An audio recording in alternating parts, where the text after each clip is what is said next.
punya masing-masing tuh punya ciri khas tertentu gitu dan mereka punya kesempatan yang sama untuk menyajikan pandangan mereka gitu.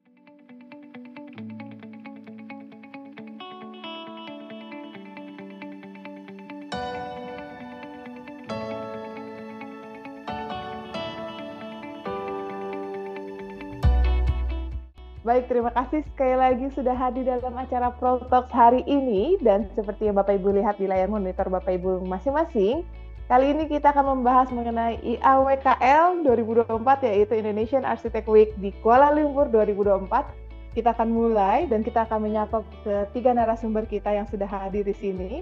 Yang pertama saya akan menyapa di sini sudah ada Mbak Rofi Nisa Nurdin sebagai Program Manager dari IAWKL. Selamat siang Mbak Rofi. Halo, selamat siang semuanya. Iya, Mbak. Dan teman-teman Kantor Pro, Pak Suhardi dan Mas Iksan.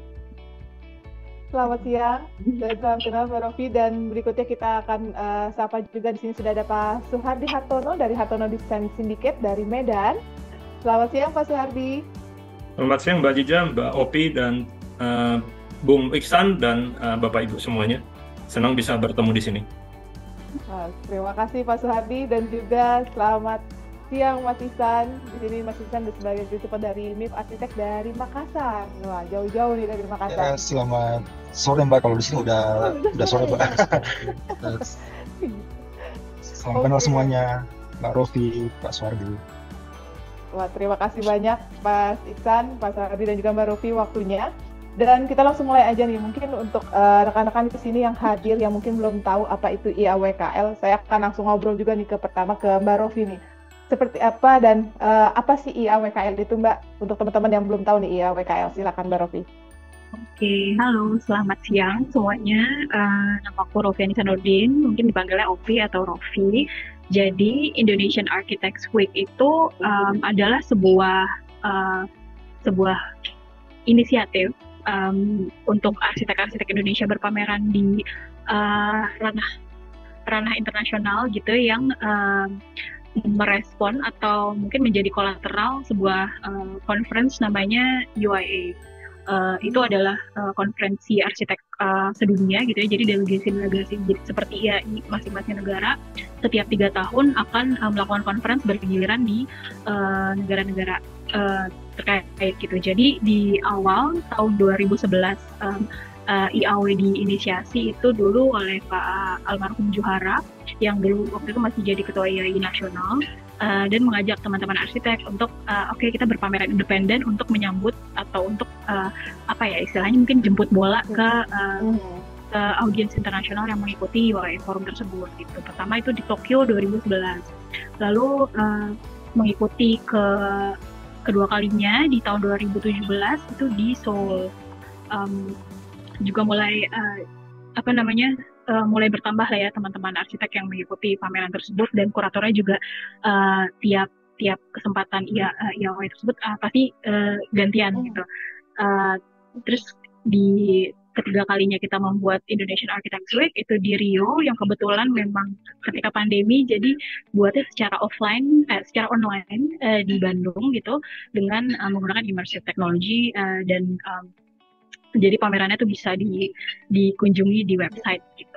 Tapi teman-teman di Bandung juga bisa merasakan itu di sebuah studio di PVJ namanya Palatini nanti.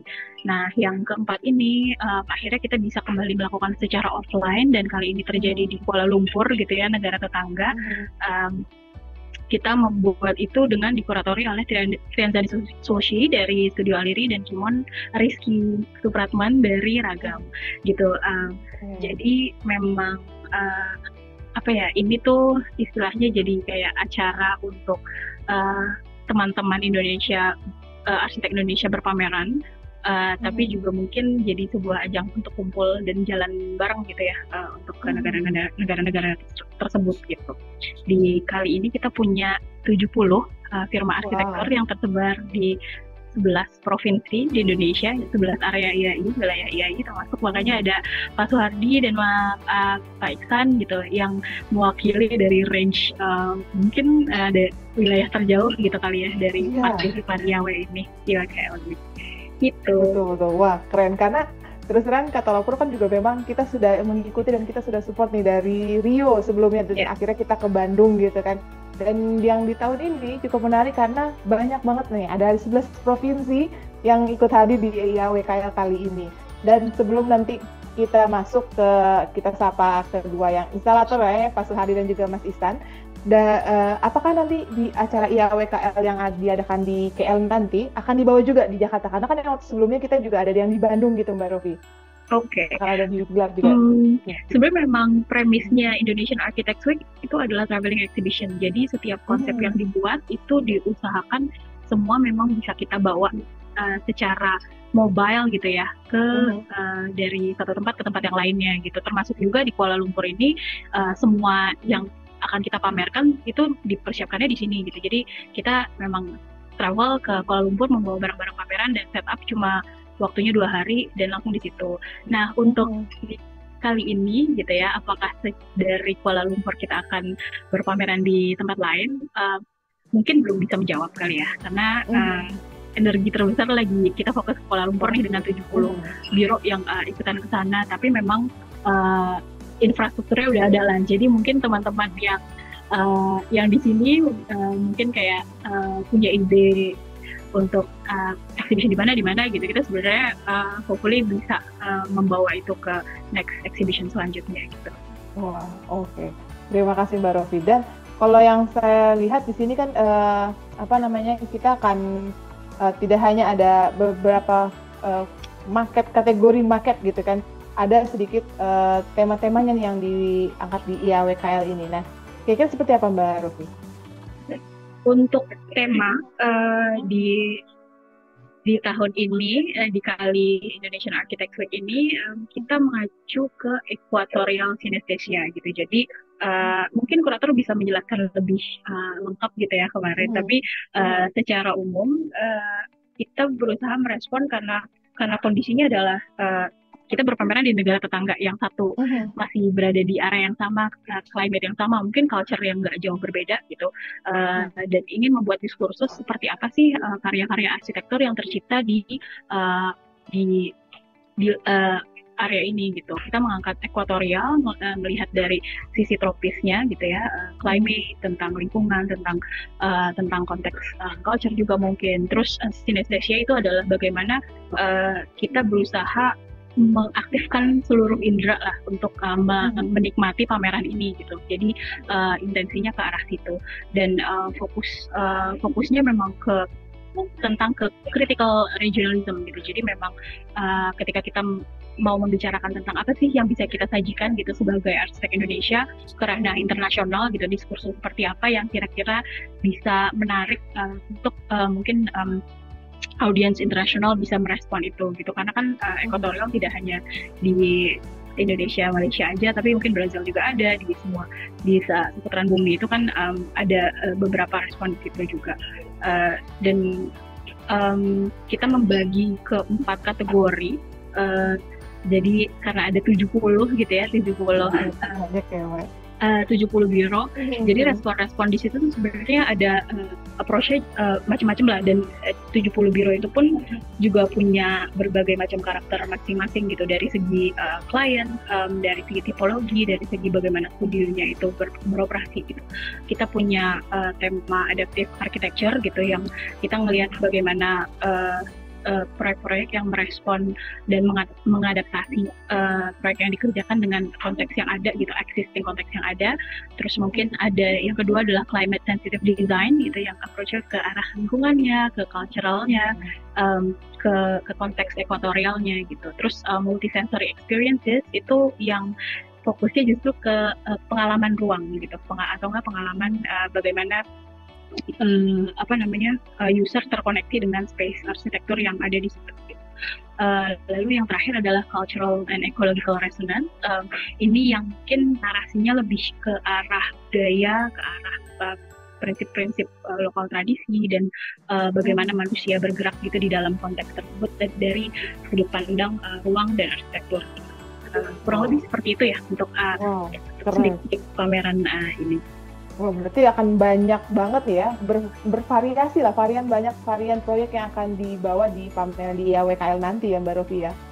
Dan kalau untuk Ya. IAWK sendiri berarti nanti di KLK di KL nanti akan diadakan dari tanggal berapa sampai tanggal berapa Mbak? Dan apakah terbuka untuk umum nih kalau untuk misalnya teman-teman siapa tahu ada yang lagi mau jalan-jalan ke KL bisa mampir gitu? Ya.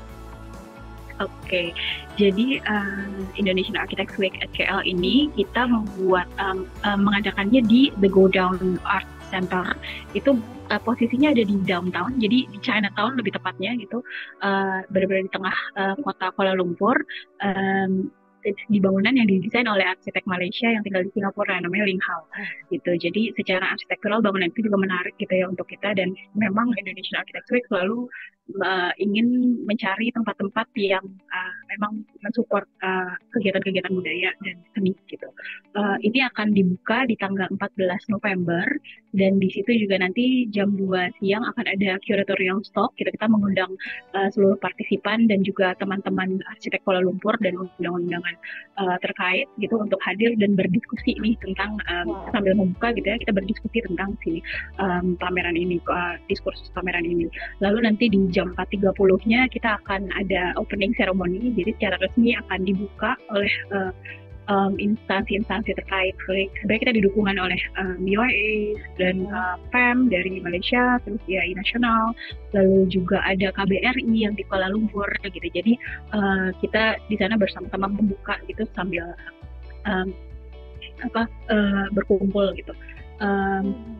Acara pamerannya itu akan berlangsung sekitar 11 hari dan hingga tanggal 23 November, dibuka di jam 11 siang hingga jam 8 malam, dan itu gratis. Jadi tidak, maksudnya orang-orang bisa langsung datang aja ke sana, langsung visit aja, karena memang itu tempat publik ya, meskipun dari sisi lokasi emang nggak terlalu agak ngumpet gitu, tapi itu akan terbuka sekali untuk berbagai kalangan gitu. Kita juga mengharapkan nggak cuma teman-teman yang menghadiri UIA saja yang datang, atau teman-teman yang berpameran saja yang ada di pameran tersebut, tapi tentu teman-teman yang berpraktek di Kuala Lumpur sebagai arsitek, sebagai desainer, industri, build environment, dan teman-teman mahasiswa juga. Kita juga dibantu oleh KBRI gitu ya untuk mengundang kampus-kampus yang punya jurusan arsitektur gitu untuk hadir ke sana dan menikmati pameran tersebut gitu. Jadi mungkin secara diskursus itu akan lebih spesifik ke arsitektur gitu ya. Untuk publik mungkin akan agak lebih effort untuk mencerna, tapi hopefully apa yang disajikan tuh bisa menambah sesuatu lah untuk insight orang-orang yang menikmati pameran gitu. Wah, keren. Kebayang sih bakalan seperti apa serunya nanti di KL. Nah, saya mau langsung masuk juga nih, ingin menyapa Pak Suhardi dan juga Mas Ihsan nih. Pak Suhardi dari tim Medan dan juga Mas Ihsan dari Makassar. Nah, kalau untuk Pak Suhardi sendiri di sini kalau kita lihat untuk kategori yang diikuti dari Pak Suhardi itu adaptive arsitektur. Nah, sebelum kita masuk ke Mas Ihsan, mungkin kalau Pak Suhardi, kira-kira proyek apa nih Pak yang akan dipamerkan di IAWKL yang sesuai dengan kategori adaptif arsitekturnya nanti Pak? Silakan Pak Suhardi. Ya, terima kasih Mbak Jija. Dalam tema yang tadi disebutkan oleh Mbak Opi, sinestesia equatorial, kita dikategorikan, karya kita dikategorikan ke dalam tadi adaptive architecture, yang mana itu sebenarnya sangat tepat ya menurut kita, karena itu mendeskripsikan intisari dari apa yang kita lakukan dalam merevitalisasi lapangan Merdeka di Medan. Jadi bagaimana desain yang kita usulkan dan sekarang sedang dalam tahap konstruksi, pada hakikatnya itu adalah upaya untuk mengadaptasikan aspek-aspek sejarah, cagar budaya, nilai-nilai cagar budaya yang dimiliki oleh lapangan Merdeka sebagai satu situs bersejarah dengan tuntutan perkembangan kota masa kini. Bagaimana kita bisa menjawab kebutuhan sebuah kota modern dengan adanya fasilitas-fasilitas publik baik di bidang budaya maupun di bidang komersial, tetapi tidak merusak nilai-nilai cagar budaya yang ada. Jadi intinya bagaimana mengadaptasikan rancangan yang baru di dalam konteks yang penuh dengan nilai-nilai sejarah. Oke, wah menarik. Mungkin ada gambaran nih kalau untuk Pak Suhardi sendiri seperti apa untuk proyek yang akan dibahas nanti Pak? Maksudnya boleh saya share boleh? Slides? Boleh, Ya, okay. Silakan Pak. Baik, terima kasih. Jadi terima kasih sekali lagi kepada Katalog Pro yang telah mengundang kami dan juga Mbak Opi dari Panitia Indonesian Architects Week di Kuala Lumpur yang diselenggarakan bersamaan dengan pertemuan arsitek sedunia ya di negeri jiran, di ibu kota dari negeri jiran kita di Kuala Lumpur. Di sini pada dasarnya kami ingin berbagi bagaimana kami berupaya melalui katakanlah desain yang juga memperhatikan konteks konservasi cagar budaya, dan dalam hal ini merupakan hasil kolaborasi dari 3 bidang ini, dari bidang arsitektur, rancang kota, dan konservasi. Dan seperti halnya teman-teman lain yang berpraktek, tentu kami sebelum melakukan desain, kami melakukan studi literatur, kami memahami data-data sejarah dan tulisan-tulisan literatur yang terkait dengan Lapangan Merdeka. Kami juga melakukan studi terhadap presiden atau proyek-proyek lain di seluruh kota-kota global yang paling relevan. Misalnya bagaimana di Amsterdam ada yang namanya Museum Plein, di bawahnya ada fasilitas parkir bawah tanah, terkoneksi dengan Museum Van Gogh, dan juga langsung terkoneksi secara visual dan spasial dengan museum negerinya atau Rijksmuseum, ya, ada retail juga. Nah, ini yang mungkin paling kita bisa ingat, Louvre Museum, bagaimana IMP mewadahi sebuah desain yang kontroversial waktu itu, sebuah piramid kaca di tengah-tengah konteks sebuah situs yang sangat bersejarah di Louvre. Dan misalnya juga di negeri jiran kita di Kuala Lumpur, mereka juga punya satu space, ruang kota yang namanya dataran. Kalau mereka sebut dataran, kita sebutnya lapangan ya. Nah, bagaimana ini sangat mirip. Nah, ada fasilitas parkir bawah tanah, ada retailnya juga. Nah, ini sebenarnya sangat bagus menurut saya bagaimana kami di Medan berkesempatan untuk mengenalkan tata kota kami ini, pola kota di Medan ini sebenarnya sangat kota tuanya ya, sangat mirip dengan apa yang ada di Georgetown, di Penang, di Dataran Merdeka, yang kalau di Georgetown bahkan disebutnya The Esplanade, atau bahasa Melayunya Padang Kota Lama. Nah, termasuk juga di Singapura masih disebut The Padang. Nah, morfologinya itu sangat persis sama. Artinya kota di Medan, kota tua Medan ini sebenarnya diberikan layoutnya oleh pengusaha perkebunan pada waktu itu mengikuti apa yang menjadi pengaruh kuat pembangunan kota di zaman kolonial di seputaran Selat Malaka. Jadi ada ruang terbuka hijau, kemudian ada urban ensemble atau deretan sekumpulan bangunan-bangunan penting di sekelilingnya. Jadi sangat berbeda dengan konsep ruang terbuka hijau yang disebut alun-alun di kota-kota di Jawa. Nah, di Medan ada stasiun kereta api di sisi timurnya. Nah, dalam 30-40 tahun terakhir, karena tekanan urbanisasi, pembangunan kota yang tidak terkendali, nah, Lapangan Merdeka kami ini mulai kehilangan nilai-nilai sejarahnya. Ada Merdeka Walk ya di sisi baratnya, kemudian ada pedagang kios buku bekas di sisi timurnya, kemudian kantor-kantor kecil milik dinas-dinas Pemko Medan itu bertebaran di berbagai sudut. Jadi kalau kita berada di dalam, kita sudah merasakan ini sudah tidak ada terasa auranya sebagai satu situs bersejarah. Nah, pekerjaan melakukan revitalisasi ini, perencanaannya ini sebenarnya terintegrasi dengan proyek yang didanai oleh Kementerian PUPR dalam menata infrastruktur di Kota Lama Medan, di mana saya juga menjadi bagian dari tim perencana. Dan Lapangan Merdeka ini sebenarnya boleh dibilang mahkotanya, atau katakanlah kalau ada istilah crème de la crème, atau arti yang terpenting dari yang lainnya, itulah kulminasinya. Oleh sebab itu, karena ini situs bersejarah, tentu kami perlu melihat dan mempelajari apa yang sudah digariskan UNESCO terkait pelestarian cagar budaya dalam konteks perkotaan. Bagaimana konservasi itu sebenarnya adalah bagaimana mengelola yang namanya perubahan. Dan konservasi itu tidak melulu mengenai fisik, tetapi juga nilai-nilainya, value-based conservation. Dan istilah pengelolaan yang terkini itu sudah dibingkai dalam istilah Sustainable Heritage Management. Visi kami pada intinya bagaimana pelestarian cagar budaya itu, terutama poin nomor 11 dari Sustainable Development Goals, tujuan pembangunan berkelanjutan itu bisa tercapai. Bagaimana warisan masa lalu itu, baik budaya maupun alamnya itu bisa terintegrasikan ke dalam permukiman perkotaan, sehingga bisa menghasilkan kualitas hidup yang lebih baik. Kami melakukan pendekatan desain mengikuti rekomendasi dari UNESCO yang disebut Historic Urban Landscape, bagaimana memberikan nafas baru kepada situs kota bersejarah, yang situs yang sudah mulai kumuh, yang sudah mulai terancam, atau terdegradasi. Nah, kami melakukan menggunakan pendekatan ini untuk memahami dan bagaimana mengelola perubahan-perubahan yang Tidak bisa dihindari terjadi di sebuah lapangan kota di ruang terbuka hijau seperti Lapang Merdeka. Kami tahu itu adalah titik nol perkembangan kota Medan sebagai satu kota modern di zaman kolonial. Ada pohon tram besi dan lapangan terbuka hijau yang memiliki nilai signifikansi yang sangat tinggi. Juga sebenarnya Lapang Merdeka kalau kita telusuri dokumen-dokumen sejarahnya itu adalah hasil pelapisan dan jalinan dari berbagai lapisan sejarah, mulai dari zaman perkebunan, zaman kolonial, pemerintah kolonial mencanangkan Medan sebagai Gemeente, kemudian masuk ke zaman penjajahan Jepang, dan kemudian setelah kita merdeka. Sehingga konsep utama kami adalah bagaimana melestarikan ruang kota bersejarah ini, tetapi disandingkan dengan konteks dinamika rancang kota atau urban design yang kontemporer. Nah, kami mengidentifikasi 3 atribut yang paling penting yang masih tersisa sampai sekarang, yang harus kami pertahankan, yaitu hamparan lapangan terbuka, kemudian deretan pohon tram besi yang sudah 150 tahun, dan ada monumen proklamasi yang dibangun tahun 1985.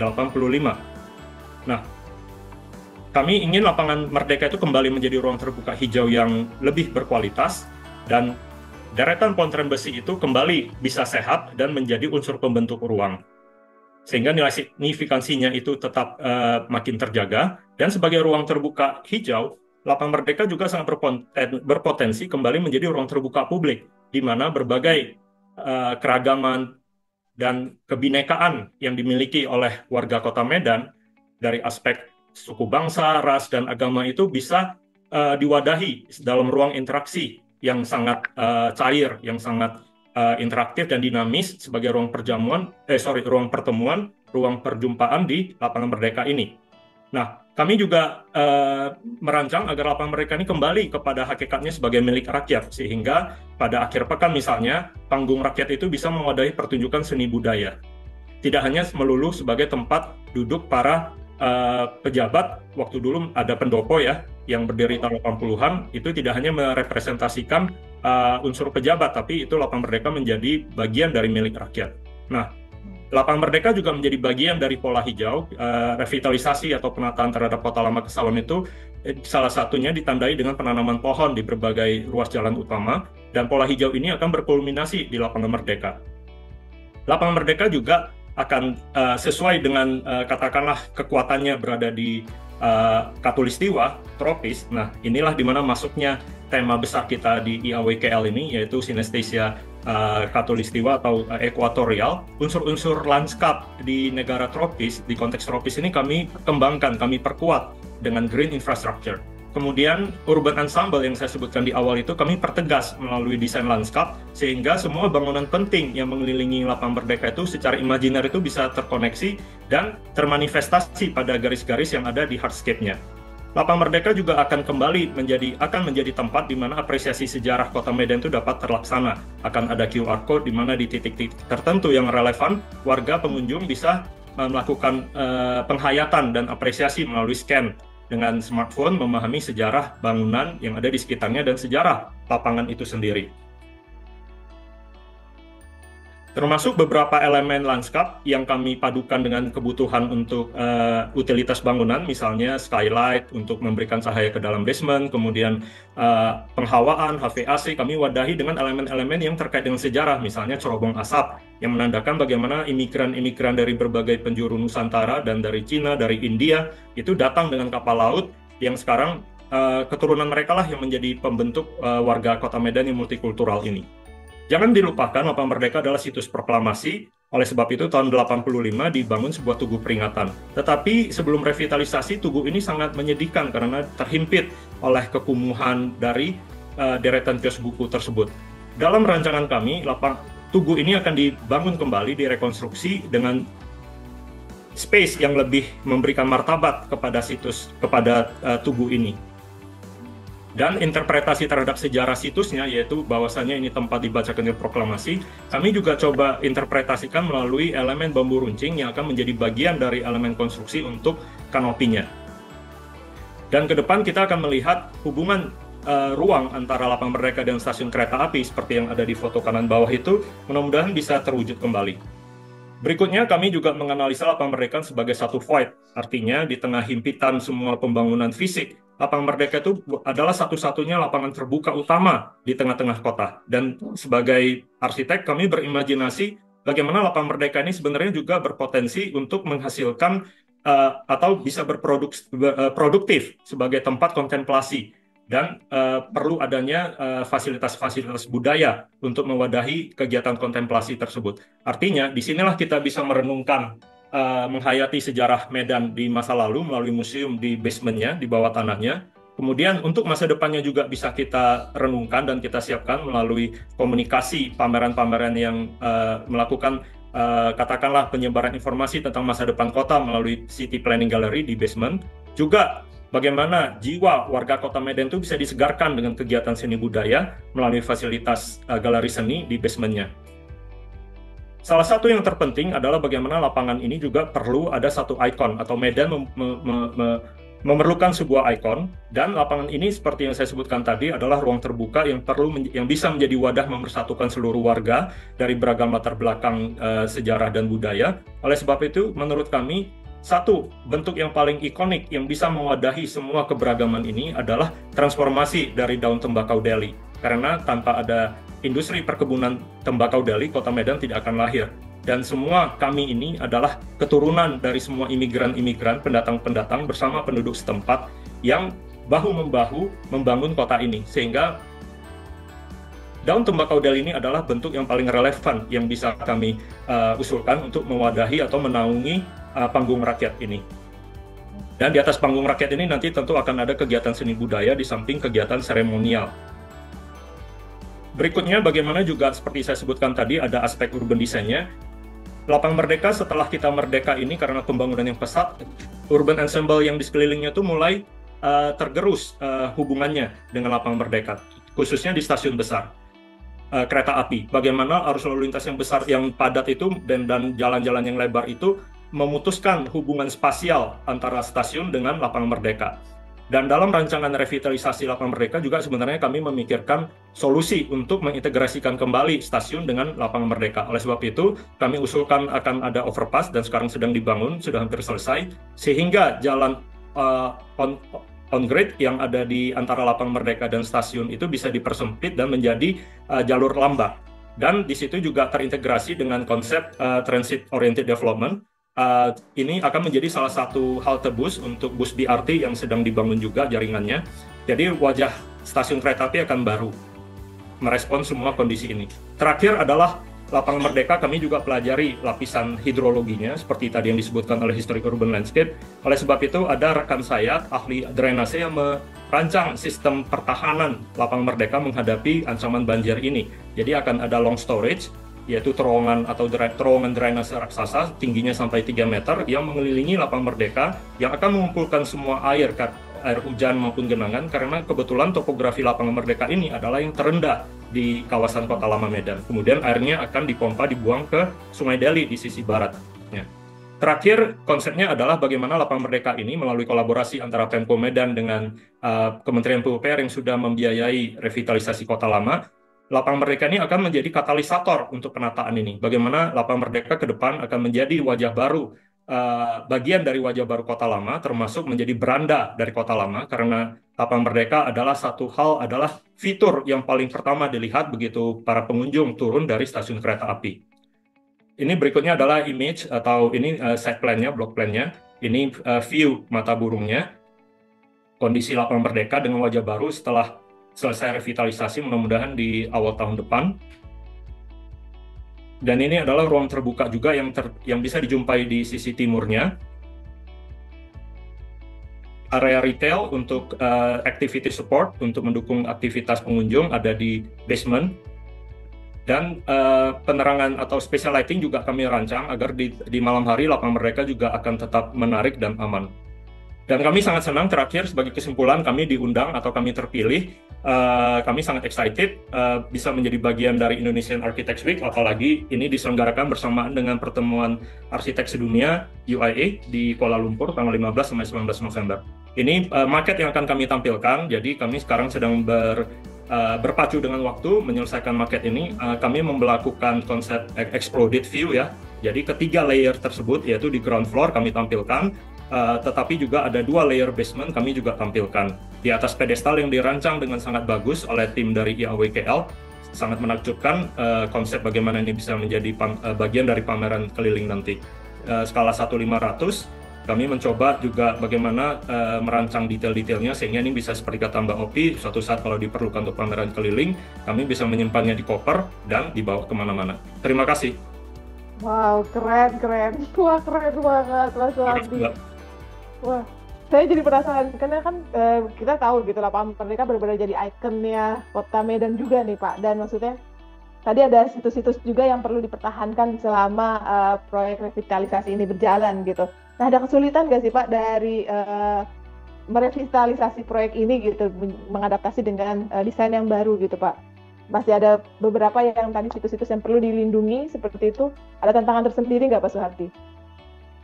Tantangannya tentu ada. Tantangannya lebih kepada bagaimana mengkomunikasikan ide baru seperti ini kepada warga masyarakat sehingga mereka bisa memahami bahwasanya konsep adaptive reuse itu dalam konteks perkotaan terkini itu sangat berpeluang untuk diwujudkan. Artinya kita tidak bisa atau tidak boleh lagi melihat cagar budaya itu sesuai dengan hasil kajiannya ya tentunya sebagai satu objek atau satu ruang kota yang mati atau yang frozen atau terbeku atau dibekukan, disandera kepada masa lalunya, melakukan pelestarian hanya untuk romantisme masa lalu tanpa memikirkan bagaimana konteks perkotaannya. Artinya ini menjadi satu kesempatan bagi kami untuk tampil di AWKL untuk mendiskusikan isu-isu tersebut.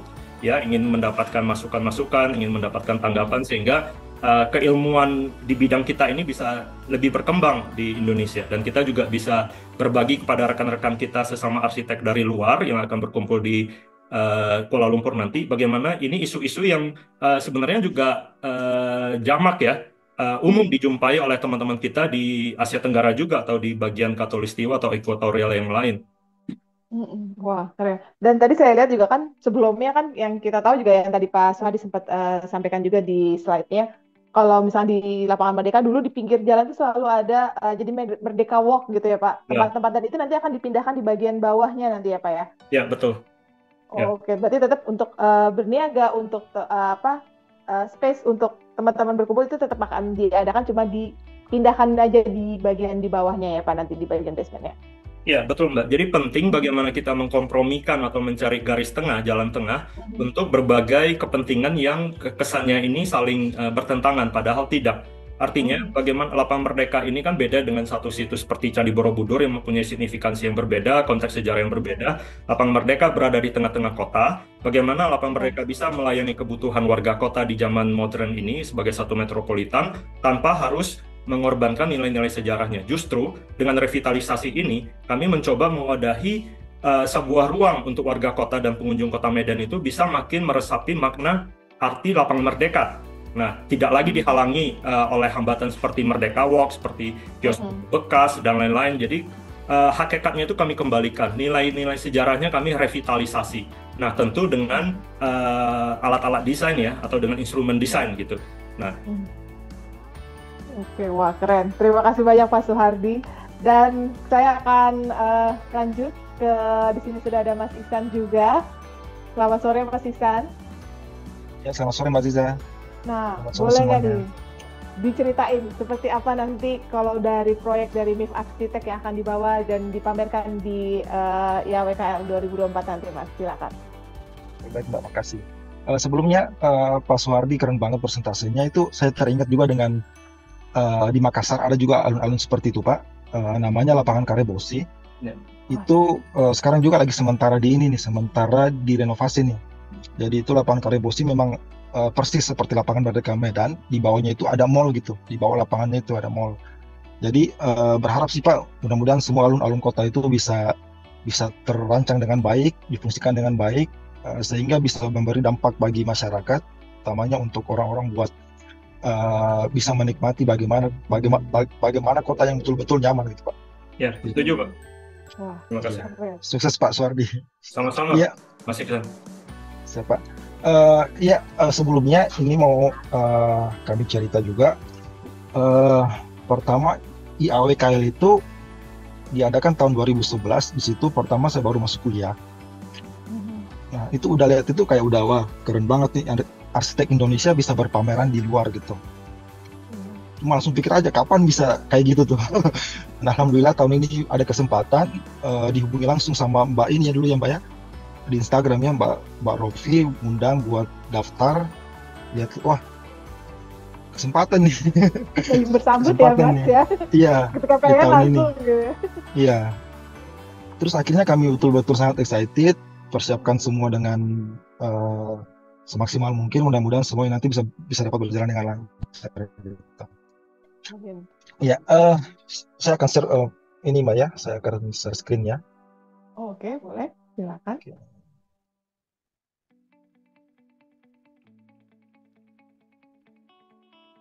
Oke. Iya, apa layar saya kelihatan? Ya, sudah terlihat? Iya, ini saya coba tadi Pak Suwardi start ending presentasinya kan market. Saya coba ini balik nih di awal saya tampilin market. Jadi dengan pertimbangan event ini yang serba semua harus praktis, sehingga market kami itu kami bagi jadi 3 bagian, di mana sebenarnya proyek ini adalah proyek kawasan, namun kurator itu mengusulkan untuk mengambil detail satu bangunan utama aja, di mana di kawasan ini terdapat 3 bangunan gitu. Kemudian saya coba cerita latar belakangnya. Proyek ini adalah sebuah rest area. Ini milik swasta, bukan milik pemerintah. Kalau teman-teman tahu, mungkin di Sulawesi Selatan itu yang paling terkenal adalah Kota Makassar. Namun lokasi ini tuh kurang lebih berjarak 260 km dari Makassar, atau sekitar 4-5 jam dari Kota Makassar. Di mana lokasinya ini berada di Jalan Trans Sulawesi yang menghubungkan Sulawesi Selatan, Sulawesi Tengah, Sulawesi Tenggara, menjadi jalur yang sibuk gitu setiap harinya. Di sini owner existingnya itu di sini terdapat SPBU. Nah, sementara di belakang ini, di area sini itu adalah kolam teratai. Ini ada kolam teratai, di situ adalah kolam existing, di mana cuma dibiarkan begitu saja karena dahulunya itu adalah bekas pengambilan tanah yang dijadikan buat timbunan pada saat mengerjakan paving area stasiun pengisian bahan bakar umum ini gitu. Nah, sehingga site rest area yang terbentuk itu cuma di sisi ini nih, sekeliling kolam teratai. Ya, ini kami maksimalkan sebagai rest area. Jadi selain rest area juga terdapat di situ kurang lebih ada 4 masa bangunan. Ada bangunan utama resto, bangunan pengelola atau mes karyawan, musola, dan juga area gazebo gitu. Nah, sebenarnya yang paling menjadi concern utama kita, karena ini adalah bangunan komersil, sifatnya komersil, di mana desain komersil itu betul-betul harus bisa meminimalisir biaya operasional gitu, di mana biaya operasional itu harus bisa dipres seminim mungkin, sehingga bisa betul-betul menghasilkan profit dibanding biaya yang harus dikeluarkan setiap bulan yang cuma untuk mungkin bayar listrik, kemudian juga air gitu. Nah, ini sekilas dari desainnya, dari konsepnya. Saya coba presentasikan saya secara garis besarnya. Nah, jadi secara makro terbentuk seperti ini. Di sini kami selalu di desain kami itu selalu memaksimalkan konteks ada apa di situ dan bagaimana masalahnya dan bagaimana site-nya. Sedapat mungkin site ini kita nggak terlalu banyak intervensi, tapi kita harus mengalah dari site yang sudah ada sekarang gitu. Di sini adalah area parkir umum, di mana yang kurang lebih satu area dengan stasiun pengisian bahan bakar umum. Di paling depan ini terdapat toilet umum, di mana yang memang diperuntukkan khusus untuk orang-orang yang singgah tanpa harus menikmati fasilitas lainnya gitu. Dan lebih banyak yang singgah di sini itu adalah bis-bis yang melayani rute Makassar Toraja, Makassar Palopo, Makassar Sulawesi Tenggara gitu, yang kapasitas bisnya kurang lebih sampai 80 orang. Jadi di sini disediakan toilet umum yang memang diperuntukkan untuk tamu-tamu yang tidak menggunakan fasilitas lain yang ada di sini. Ini bangunan pengelola. dan juga difungsikan sebagai mes karyawan. Sini bangunan utama nih yang untuk resto, dapur. Kemudian di sini bangunan musola. Ini juga menjadi satu alasan kenapa kami meletakkan musola itu di bagian ujung. Nggak harus di dekat-dekat juga dari SPBU. Ini karena kan pertama mencari untuk area yang lebih tenang, nggak terlalu terpapar suara bising, dan juga view-nya juga menghadap sawah. Selain itu, kami juga berpikir dari segi strategi bisnisnya, gimana rata-rata setelah kita pelajari dari beberapa rest area yang ada di Sulawesi Selatan maupun yang ada di Jawa ataupun di tempat lain, sebenarnya rest area ini bisa kita strategikan itu untuk bisa menghasilkan orientasi bisnis yang optimal. Jadi sini contohnya misalnya kayak ada orang yang singgah di rest area itu cuma niat buang air dan mungkin sholat gitu. Dia nggak ada niat untuk mau singgah makan atau singgah ngemil, singgah ngopi. Namun apabila kita giring si orang tersebut, dia parkir di sini, kemudian kalau mau sholat dia harus berjalan ke sini. Ini bisa dari studi arsitektur perilaku ini bisa mengubah niat atau mengubah pikiran sehingga orang tersebut bisa masuk ke area resto ini untuk mungkin cemilan, menikmati pemandangan. Kebetulan di area sini itu betul-betul menghadap sawah gitu. Nah, jadi harapannya seperti itu, dan kemarin bangunan ini baru jadi kurang lebih 3 bulan. Jadi kita coba lihat bagaimana aktualnya, dan memang orang-orang yang niat singgah gitu cuma mau niat buang air tapi ngelihat sesuatu di situ, akhirnya dia keliling menikmati sekuen seruannya, bagaimana hubungan antar bangunannya, sehingga berujung di nongkrong di resto gitu. Ya, perlu diketahui juga kalau lokasi ini sangat menarik dari segi posisinya. Ya, ini kami coba dokumentasi via drone, di mana bangunan ini terletak di beberapa konteks. Satu ini terdapat bangunan SPBU di mana menjadi area yang sangat sibuk.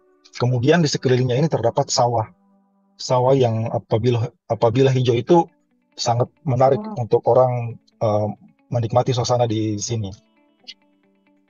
Jadi sebenarnya kalau kita lihat dari segi ini ya, bagaimana bisa kita membawa suasana perasaan orang yang misalnya masih di jalan hektik, macet, masuk ke SPBU juga masih mungkin banyak antrian, ada trek yang banyak, hektik juga. Kemudian setelah mereka parkir di sini sebenarnya targetnya itu orang sudah harus mendapatkan kesan yang impresif gitu, yang impresif dari keberadaan bangunan ini. Misalnya bagaimana bangunan dengan kolom teratai, kemudian naik di bangunan dan melihat view sawah. Namun di sini jadi hal utama adalah terdapat area transisi. Ya, di sini terdapat area transisi yang ditargetkan untuk bisa menghilangkan hektik, kepenatan mulai dari parkiran, sehingga pada saat mereka sampai di atas itu feel-nya udah beda dibanding dengan pada saat masih di jalan atau memasuki area SPBU gitu. Ya. Kemudian saya share ya untuk ininya ya, yang sudah jadi. Ya, ini sedikit dokumentasi dari proyek tersebut. Namanya Padi Rest Area dan Resto. Kurang lebih konstruksinya dari tahun 2021. Ya, yang menarik juga ini dikerjakan nggak pakai kontraktor sih, Mbak. Jadi, iya, jadi owner ini namanya bisnismen ya, namanya pengusaha untuk mau memaksimalkan budget gitu. Maksudnya penggunaan budgetnya bisa di press, gimana ditaktisi biar konstruksi bisa murah. Kemudian juga dari segi konsep itu masih bisa terjaga gitu. Nah, jadi peran kami sebagai arsitek di sini selain desain itu ya sebagai konsultan owner selama progres pembangunan itu berlangsung. Jadi di sepanjang perjalanannya ini cukup banyak penyesuaian-penyesuaian, improvisasi dari kondisi utamanya budget ya, yang memang selalu dari desain pertama itu ada hal-hal yang perlu disesuaikan, misalnya kayak elemen atap. Di desain kami itu atapnya malah pakai bitumen misalnya. Kemudian kita coba diskusi gimana nih ganti materialnya yang bisa nge-press budget lagi. Dan itu kena semua sampai ke detail-detailnya gitu. Jadi si owner ini cuma memborong tukang dan dia beli bahan sendiri, dan kami yang mendirect tuh, mengarahkan apa-apa yang harus dikerja, kemudian bagaimana detail-detailnya gitu. Nah, di sini di area parkir ini harapannya nuansa suasana hati atau suasana perasaan orang itu yang mungkin lama di perjalanan udah bisa mulai cool down, udah bisa mulai tenang setelah berada di posisi ini, sehingga untuk melewati stepping tadi itu sampai ke atas bisa suasana hatinya bisa udah mulai berubah gitu. Nah, di sini juga terkait merespon ini ya, kan kalau di pinggir sawah itu areanya sangat terbuka, angin juga di sekeliling itu sangat keras apabila lagi musim-musim hujan gitu. Sehingga bagaimana desain kami membuat area resto ini betul-betul bisa menghemat energi, penggunaan listrik juga, di mana menjadi ruangan yang semi terbuka tanpa ada dinding. Namun naungan atapnya itu bisa dimaksimalkan lebih lebar, sehingga apabila hujan yang begitu ekstrim masih bisa di atasin gitu. Meskipun di proses pembangunannya, misalnya ya kayak di sini di desain itu yang keluar cuma sekian meter, pas setelah dikerjain ada atap, kemudian kita lihat, wah ini masih kena hujan nih, masih agak ekstrim apabila hujan yang nggak normal, yang mungkin hujannya itu miringnya sampai 40 derajat gitu. Jadi kita optimalin tuh gimana dengan kondisi seperti itu masih bisa nyaman di dalam ruang resto ini. Nah, di sini juga kami coba mengangkat kebiasaan warga lokal. Oh iya, saya lupa, ini berlokasi di Kabupaten Wajo, di Kota Sengkang, salah satu kabupaten di Sulawesi Selatan, di mana yang masih sangat menjunjung tinggi budaya-budayanya, di mana Sengkang ini terkenal sebagai kota sutra, sebagai kota penghasil sutra terbaik di dunia gitu. Ini kami coba mengadaptasi bagaimana rumah panggung yang mungkin kebanyakan di Indonesia, di mana di bawah itu juga masih difungsikan untuk beraktivitas. Nah, di konteks ini di bawah ini diperuntukkan untuk area buat supir-supir truk gitu. Buat supir-supir truk yang mau nginap, yang mau istirahat, itu diberi space di bagian bawah. Nah, hanya di kondisinya ini masih dalam tahap under construction di foto ini.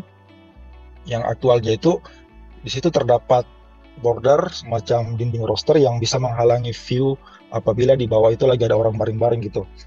Namun di posisi itu memang cukup penting untuk mewadahi para supir-supir yang lintas provinsi, yang kayak dari Manado, dari Palu, yang memang harus butuh istirahat. Ini kalau malam, ya. Selain menjadi fungsi rest area, di sini juga hasil diskusi dengan owner itu kami menyarankan untuk bisa menjadi tempat destinasi. Bukan hanya untuk tempat singgah aja yang orang dari mana mau kemana terus singgah di sini. Namun bisa menjadi tempat destinasi untuk bagi masyarakat yang butuh healing, butuh kumpul keluarga. Nah, di sini bisa menjadi tempatnya gitu. Ya, ini udah berfungsi kurang lebih 3 bulan. Dan sudah mulai digunakan selain buat makan. Ternyata sesuai dengan ekspektasi kami, bangunan ini bisa multifungsi di mana di konteks lokasi ini belum terdapat tempat yang representatif untuk wedding misalnya, atau untuk pernikahan, resepsi gitu. Nah, jadi di sini udah pernah dijadikan buat tempat acara kayak dari dinas terkait, kemudian dari keluarga-keluarga yang mengadakan hajatan di sini, seperti itu. Jadi sekedar rest area nggak cuma sekedar istirahat, jadi tempat Iya, persinggahan aja, tapi udah jadi betul. multifungsi ya sekarang ya Multifungsi. Mas Jadi, Isan ya.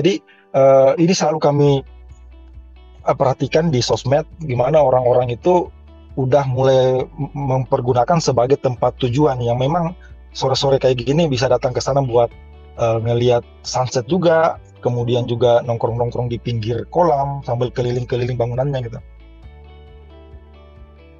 Wah, Ya, dimana view yang ini yang sangat dimaksimalkan untuk bisa melihat ke arah sawah gitu. Ini view menghadap ke bangunan Mas Karyawan. Ya.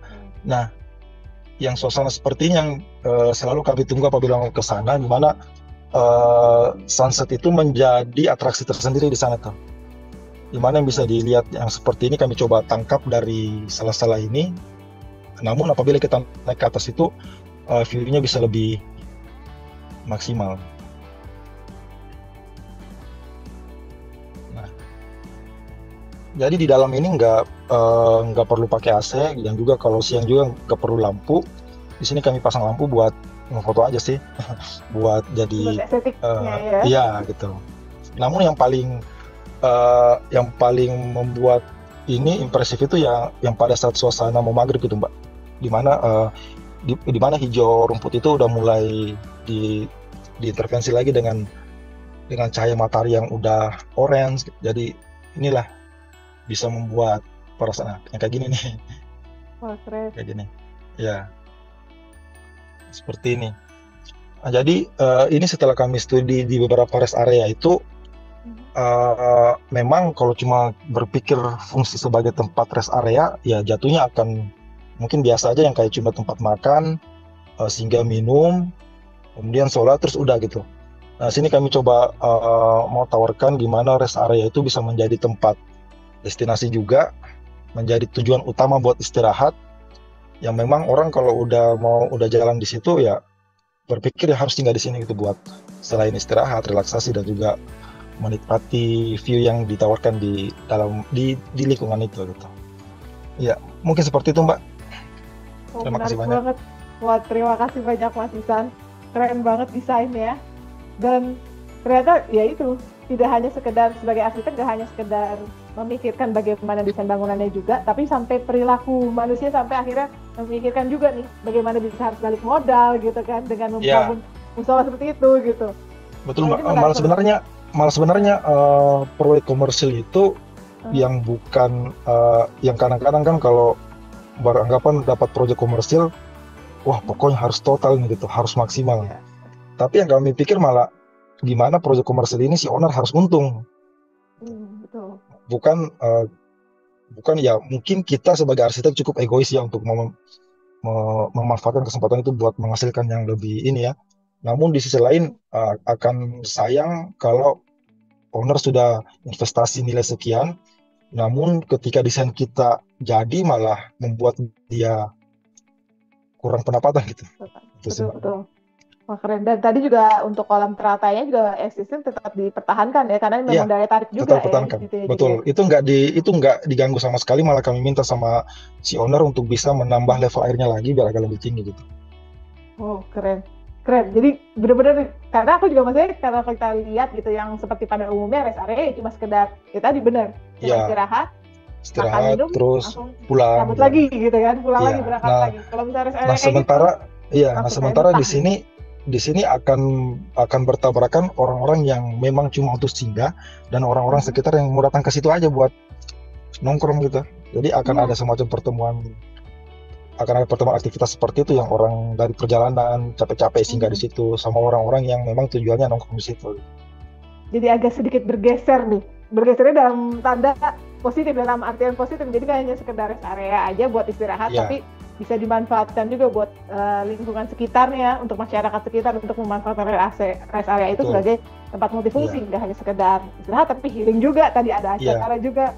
Malah yang kami kaget juga sempat dijadikan buat venue pernikahan, buat foto Ya. priwet gitu. Ya, jadi maksud kami ya karya kami bisa bermanfaat, bukan cuma satu fungsi. Keren. Wah, keren banget. Jadi memang bakalan akan banyak variasinya nih di IAWKL. Proyek-proyeknya yang akan diangkat oleh teman-teman arsitek di sini karena ini kita baru lihat dari dua aja nih, dari dua instalator, dari dua konsultan. Apalagi sekarang ada 70 konsultan dari 11 provinsi dengan ada 4 kategori tema yang berbeda, pasti akan menarik sekali. Jadi teman-teman yang punya waktu silahkan boleh mampir ke Gold Down di KL dari tanggal 14 sampai tanggal 23 nanti gitu. Nah, sekarang saya mau balik lagi nih ke Mbak Rofi nih. Kalau misalnya Mbak Rofi melihat dari karyanya dari Mas Ihsan dan juga Pak Suhardi gitu kan, cukup menarik dan benar-benar mengangkat tema-tema yang sesuai dengan dari IAWKL, dari pandangan dari tim IAWKL itu sendiri. Seperti apa Mbak Rofi menanggapi proyek-proyek yang dibahas oleh teman-teman kita ini? Kita sebenarnya intensi awal, jadi emang senang banget ya kita dapat satu rangkaian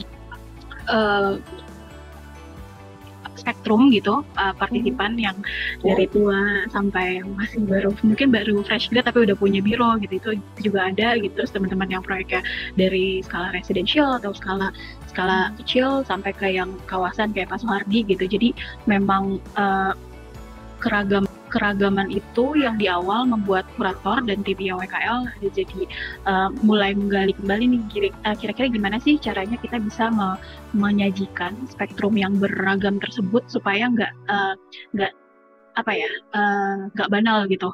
Kategori-kategorinya bukan cuma bangunan di bawah 400 meter persegi atau sebagainya gitu, tapi kita mencari angle tertentu supaya 70 biro ini punya masing-masing tuh punya ciri khas tertentu gitu, dan mereka punya kesempatan yang sama untuk menyajikan pandangan mereka gitu.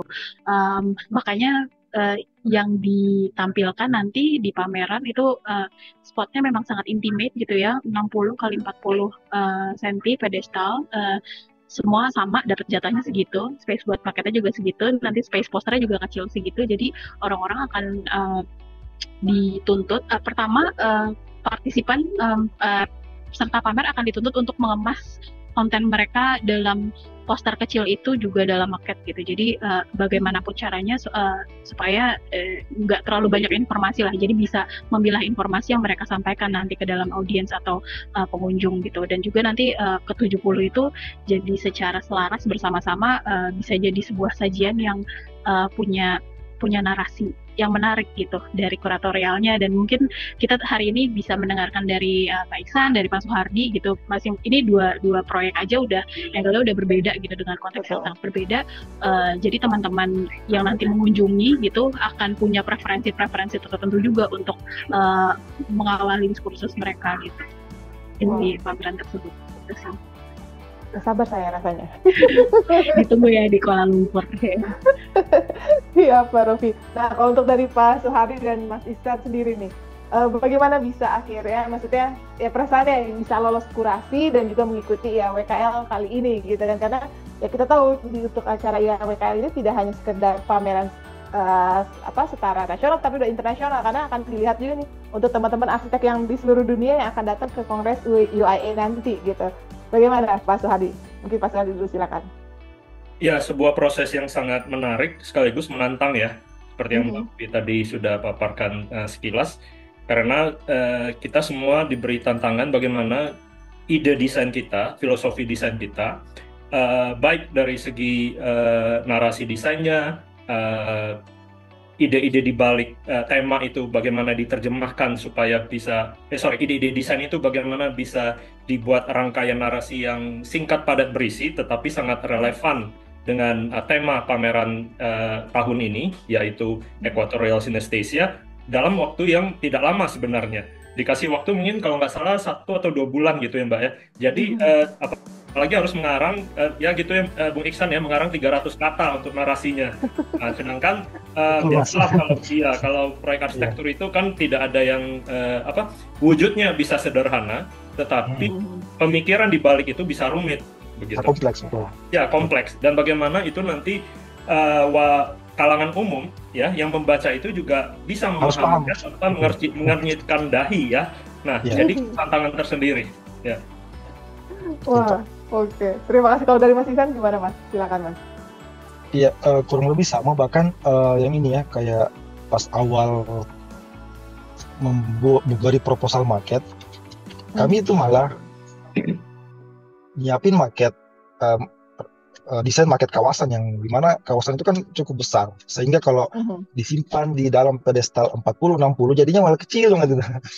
Akhirnya dikasih saran sama kurator Mbak Sani dan Mas Rizky, coba ditelin aja ke satu bangunan, itu coba dibongkar, diseksel atau gimana, cukup tonjolkan beberapa material utama, nah wah jadi bagus juga nih. Akhirnya kami improvisasi lagi di situ itu.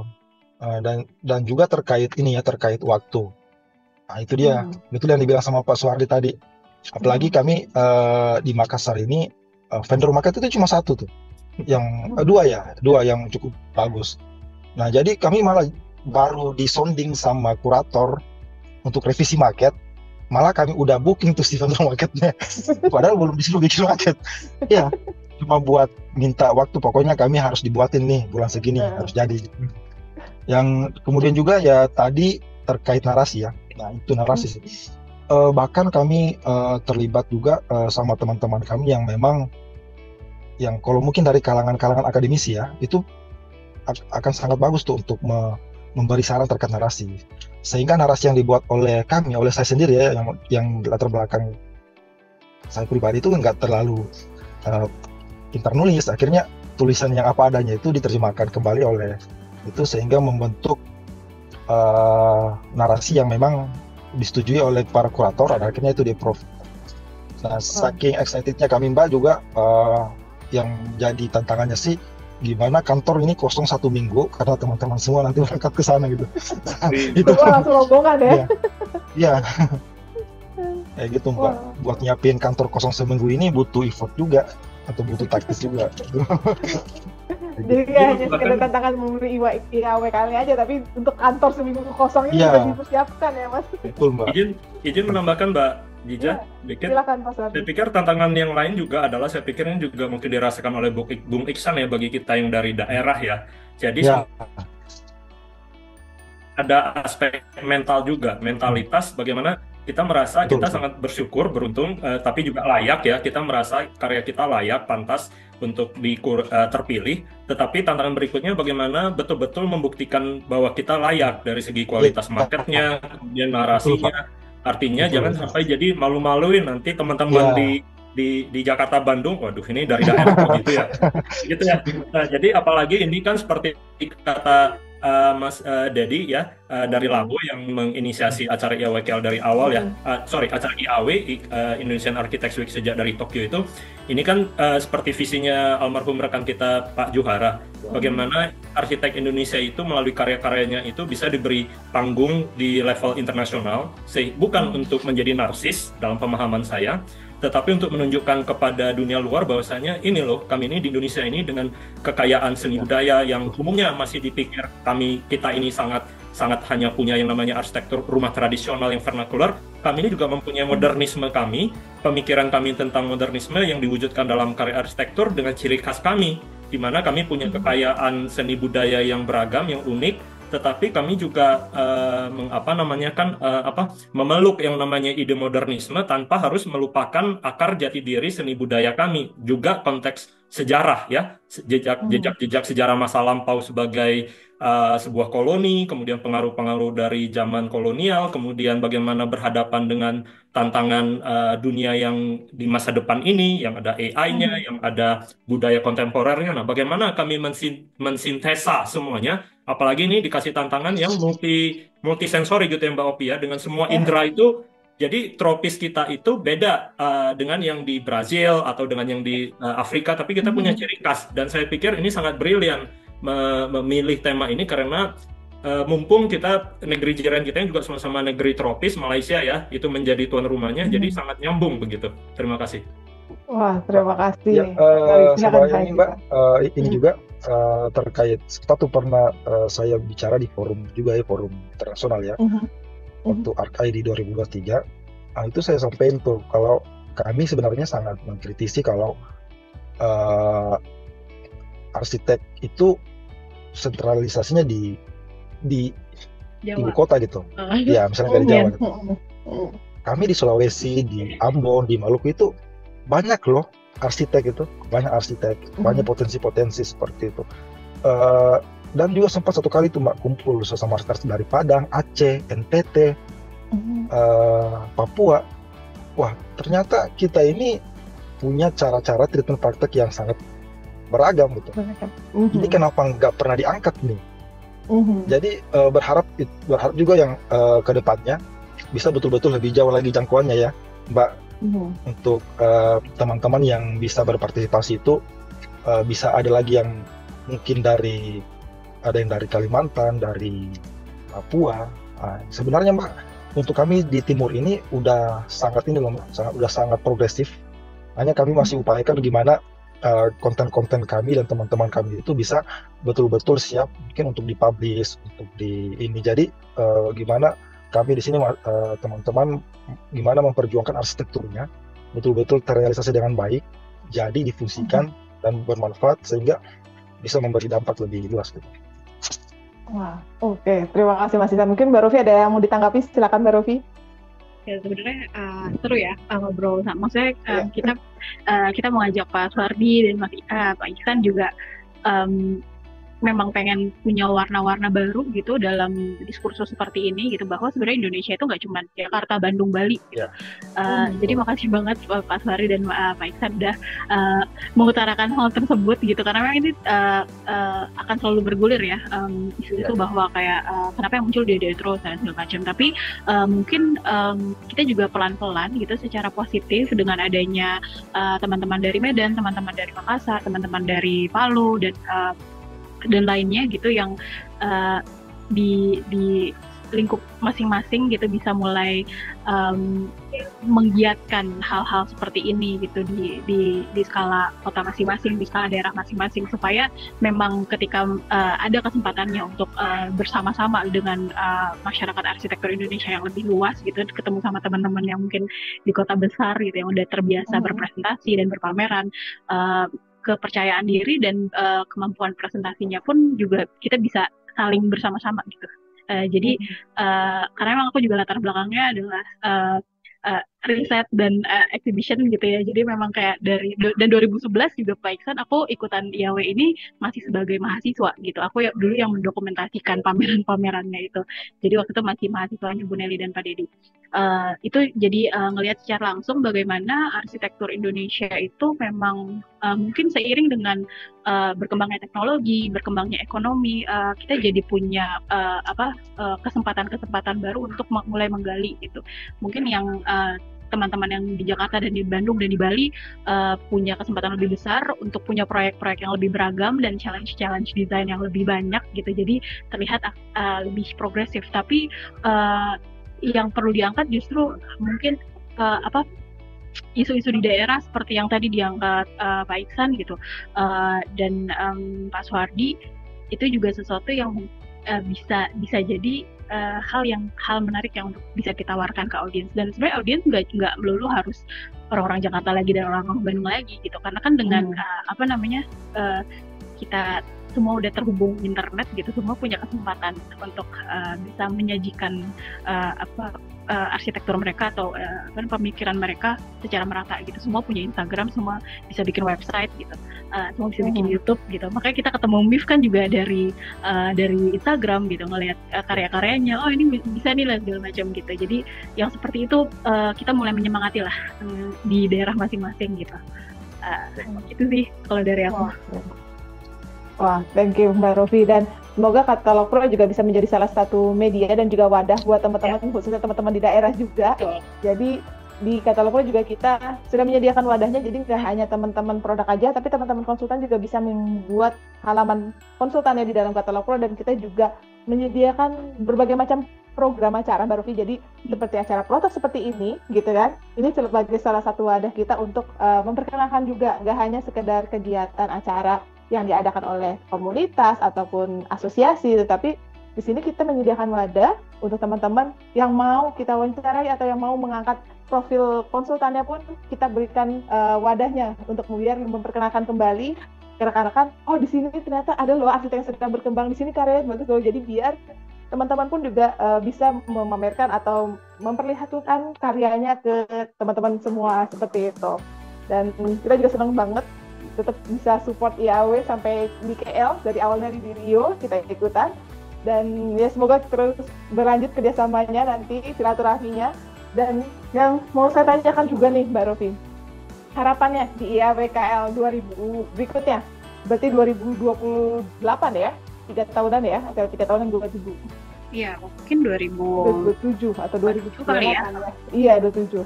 Berarti ada harapan nggak nih, apakah nanti akan semoga kita semakin membesar lagi gitu ya, semakin banyak lagi provinsi yang seperti Mas Isan bilang kan juga banyak nih potensi-potensi dari provinsi yang lain yang karyanya juga bagus-bagus gitu ya, mungkin yang bisa diperlihatkan juga di kancah internasional nanti gitu.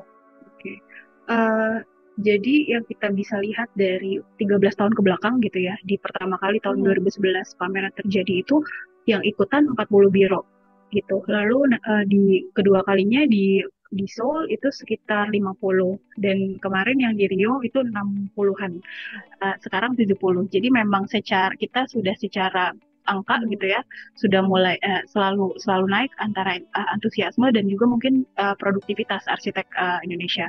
Tapi mungkin di kedepannya gitu barangkali bukan hanya angka yang bisa kita lihat, tapi kematangan berpameran dan juga bagaimana kita menanggapi gitu traveling exhibition kah, atau mungkin dari nanti challenge di digitalnya kah, atau bentukan diskursusnya atau dinamikanya seperti apa, itu juga kan pasti akan mengikuti perkembangan zaman gitu ya. Kita melakukan ini di KL Kuala Lumpur dengan format seperti ini pun karena kita punya akses dan kita punya material knowledge yang saat ini seperti itu gitu, dengan teman-teman dari Nusai, dengan teman-teman dari Nov yang memang pedestal cantik itu ya emang kolaborasi desain juga dengan teman-teman antar disiplin ya, jadi bukan cuma arsitektur saja gitu. Ini kemarin juga kita ngobrol dengan rekan dari ikatan desainer interior gitu, profesi tetangga lah ya, profesi saudara gitu, masih 11-12, tapi cara berkomunitasnya atau cara berdiskursusnya udah beda sekali gitu. Yang bisa di highlight dari pameran arsitektur adalah intensi kita bukan terkait bahwa nanti kalau gue pameran di Kuala Lumpur gue akan bisa dapat klien lebih besar atau bisa gimana gitu. Ini selalu soal lebih ke dalam gitu ya, lebih ke internal, bagaimana kita sebagai desainer siap gitu untuk menarasikan dan membahasakan karya kita yang kita banggakan gitu, dan bagaimana kita merespon tantangan-tantangan, karena mungkin arsitek juga naturalnya problem solver gitu, ketimbang ketika industri lain melihat pameran ya barangkali sebuah expo gitu untuk kita harus dapat traffic sekian ribu orang dan kita harus dapat awareness dan sales dan segala macam gitu. Jadi senang sekali melihat bahwa memang masyarakat arsitektur jadi cukup teredukasi gitu untuk hal-hal seperti ini gitu sih. Jadi kedepannya ya hopefully bisa lebih mungkin nanti bisa dilihat gitu pas pameran di Kuala Lumpur bagaimana sih kita berinteraksi dengan audiens internasional atau mungkin teman-teman dari negeri jiran sendiri yang mungkin secara karakter ya masih mirip lah ya gitu, tapi gimana caranya kita ngobrol sama mereka, terus nanti hopefully 3 tahun ke depan kita udah bisa secara bangga gitu berdebat, bukan cuma saling memuji gitu dengan teman-teman dari negara lain, dari berdebat sehat gitu atau berdiskusi yang lebih membangun juga gitu sih. Wow, keren. Terima kasih Mbak Rofi. Nah, gak berasa ya udah 1,5 jam. Seru banget. Karena benar-benar menarik banget untuk acara IAWK kali ini, karena banyak sekali desain dan karya-karya yang variatif yang akan ditampilkan di KL nanti. Nah, kalau misalnya terakhir dari Pak Suhari dan juga Mas Ihsan, harapannya di IAWK 2024 ini selain memamerkan karyanya dan bisa ikutan di IAWK, apa yang diharapkan tampilnya Hartono Design Syndicate dan juga MIF Arsitek di IAWK kali ini? Mungkin dari Pak Suhardi boleh, silakan Pak. Ya, harapan kami sama ya, seperti yang lebih kurang disampaikan Mbak Opi tadi. Ini bukan hanya untuk ajang menampilkan karya semata-mata, tapi dari karya yang kami tampilkan ini bisa menjadi landasan untuk bertukar ide, bertukar pemikiran dengan rekan-rekan arsitek dari seluruh dunia, yang tentu kalau mereka berada di Kuala Lumpur, di Malaysia, di negeri tropis, dan negara kita adalah salah satu yang terbesar di dunia, bahkan terbesar di Asia Tenggara, tentu mereka akan tergelitik melihat ada apa ya dengan arsitektur Indonesia. Nah, karena kita akui selama ini kan karya-karya arsitektur kita jarang sekali terekspos di dunia internasional, kecuali yang hebat-hebat seperti Mas Aang, Andra Matin, ya kan, atau yang teman-teman lain yang lebih senior. Tetapi kita ingin ini menjadi ajang tukar pikiran, ajang berdiskusi, bahkan berdebat tentang bagaimana sih arsitektur yang baik, bagaimana sih arsitektur bisa menjadi seperti Mbak Opi bilang tadi, problem solver, pemecah masalah. Nah, misalnya karya Mas Bung Iksan tadi kan sangat relevan saya pikir. Bagaimana arsitektur itu tidak harus mahal. Arsitektur yang sederhana, ya, tetapi merespon dengan sangat positif lingkungan sekitarnya, dan itu semua bisa terjadi berkat imajinasi arsiteknya kan. Nah, tetapi tentu dengan kolaborasi ownernya juga. Nah, jadi kita semua harus menyambut kesempatan pameran ini, dan dengan pemikiran seperti itu, agar masyarakat juga makin tahu arsitek itu bukan hanya tukang gambar, arsitek itu bukan hanya jago membuat rendering komputer, tetapi ada filosofi berkarya, ada ide-ide besar pemikiran arsitektur atau rancang kota di belakangnya, dan itu semua perlu disebarkan ke masyarakat. Sehingga kalau boleh saya memberikan pesan kepada Mbak Opi dan teman-teman penggiat Indonesian Architects Week, pameran ini sebaiknya juga bisa dikonsumsi oleh warga Indonesia. Jadi sangat setuju kalau bisa diadakan pameran keliling dari timur sampai barat, utara sampai selatan, dari kepulauan kita yang luas ini. Begitu kan Bu Kisan ya? Nah, jadi pesan-pesan itu jangan dikonsumsi oleh teman-teman luar saja, tetapi di kita juga, masyarakat jadi makin tahu itu seperti itu, dan arsitektur yang baik itu seperti itu, dan rancang kota yang baik itu seperti itu. Terima kasih. Wah, terima kasih Pak Suhardi. Dan boleh silakan Mas Ihsan. Iya. Betul Pak, yang dibilang Pak Suhardi, sebenarnya kalau dari kami, gimana kalau IAWKL itu bisa jadi kayak semacam workshop ya, maksudnya kayak gini nih. Misalnya kami dan teman-teman dari Indonesia lagi ada di event gitu, kemudian ada dari Malaysia, Singapura, atau dari negara mana, yang mungkin coba, yang mungkin didiskusiin di situ, singkat tapi berlanjut di kafe misalnya, coffee shop, ngobrol tuh. Harapannya sih bisa banyak berinteraksi terkait mungkin proyek yang kami bawa atau proyek teman-teman yang lain, dan bisa kayak semi itu sih Mak, kayak semi workshop gitu. Jadi bisa menjadi pertukaran informasi, pertukaran ilmu juga.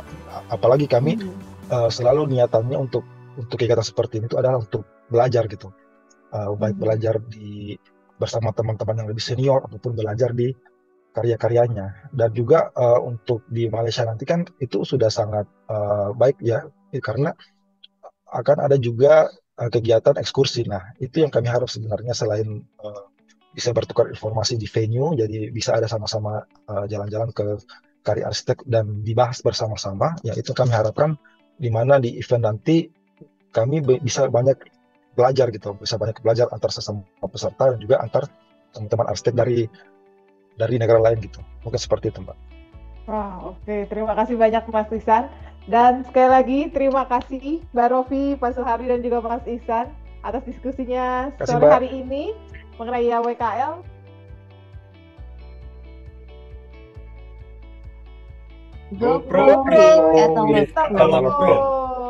Oke, terima kasih. Sekali lagi terima kasih Mbak Rofi, Pak Suhardi, Mbak Rofi. Sampai ketemu di KL ya.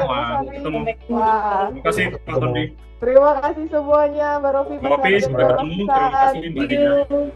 Sampai ketemu ya, dan semoga acaranya berjalan lancar dan sukses, dan mendapatkan informasi dan ide-ide lagi dari teman-teman arsitek.